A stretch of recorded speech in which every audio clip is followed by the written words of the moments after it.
Have you ever walked away from a conversation feeling invisible? That sinking feeling when someone talks over you, dismisses your ideas, mocks your boundaries, or worse, pretends you don't even exist. It's a feeling that eats away at your confidence, inch by inch. You might replay the moment in your head for days, thinking, why didn't I say something? Or, how could they treat me like that? And the worst part, these people rarely get called out because we're told to just ignore it, be the bigger person, or don't stoop to their level. But let me ask you, what if there's a way to stand tall, hold your ground, and still keep your cool? What if respect wasn't something you begged for, but commanded naturally, without a single raised voice? This isn't about revenge. It's not about putting someone in their place for the sake of your ego. This is about reclaiming your power. It's about learning to walk into any room, any conversation, and any confrontation with quiet strength. In this script, I'll walk you through 3 powerful, psychology-backed strategies that will transform how you deal with people who don't respect you, without ever losing your cool or confidence. And by the end of this, you won't just be respected, you'll be unforgettable. Let's dive in. 1. Radiate unshakable self-respect. Before you ever demand respect from someone else, you must embody it yourself. This isn't just a feel-good quote, it's a psychological fact. People mirror the energy you bring into a room. If you walk in apologizing for your presence, they will treat you like you're dispensable. But if you move with quiet certainty like someone who knows their worth without needing to shout it, people take notice. Imagine you're in a meeting. You have a great idea, but someone cuts you off mid-sentence. Most people either shrink or snap. Both reactions come from insecurity. The third way, the powerful way, is to pause, look them in the eye, and calmly say, I'd like to finish my thought. That moment, that pause, it's electric, because it's not about volume, it's about presence. Self-respect is communicated through your posture, tone, and boundaries. Don't over-explain. Don't apologize for existing. Don't try to win them over. Speak with intention. Be concise. Be still when they expect you to flinch. And most importantly, keep your emotions in check. Not because you're suppressing them, but because you control them. That control is power. Now let me ask you this. Have you ever had a moment where you stood your ground not with anger, but with calm confidence, and the whole energy in the room shifted? If not, that moment is waiting for you. And when it comes, you'll never forget it. 2. Set boundaries like a boss without guilt or explanation. There's a myth that setting boundaries means conflict, that it's aggressive or confrontational. But here's the truth. Boundaries are not walls, they're doors. They don't shut people out. They show others how to respectfully come in. When someone disrespects you, they're not just challenging your authority, they're testing your limits.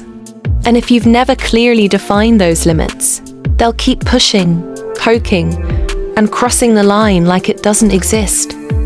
The most powerful people in any room aren't the loudest. They're the clearest. They say things like, I'm not available for that conversation. Or, I'm going to take space from this energy. Simple. Direct. No need to justify or explain. Because here's the secret. The more you explain your boundaries, the more they sound negotiable. And disrespectful people, they feed on negotiation. Let me tell you about Maya. She was the type who always smiled through the discomfort. Let her boss pile work on her that wasn't her job. Let her friends make jokes that stung. Until one day she snapped. Not with a scream, not with a breakdown, but with a decision. She sat her boss down and said, from this point forward, I'll only be handling tasks within my role. If that doesn't work, we can revisit expectations. She didn't cry. She didn't beg. And guess what? They backed off. Because people sense when you're done being walked on. and they'll either adjust or leave. Here's the real kicker. Some people will test your boundaries just to see if they're real. That's not your cue to cave. That's your moment to prove you're unshakable. And every time you enforce a boundary, you reinforce your self-respect. It's not about changing them, it's about protecting you. So next time someone crosses the line, don't argue. Don't explain. Just calmly, confidently say, "That doesn't work for me." Then walk away. No drama. No need to prove your point. Because when you stop entertaining disrespect, it stops visiting. 3. Master the art of mental detachment so their behavior never controls you again. Here's a harsh truth most people don't want to admit. You can't control how others treat you. You can influence it, sure. You can set boundaries, speak with confidence, and carry yourself like royalty. But some people, no matter what you do, will disrespect you just because it makes them feel big. They'll belittle you to inflate themselves. They'll mock you because they're intimidated by what you represent.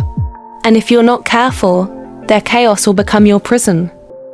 That's why this third strategy is the most powerful of all. Mental detachment.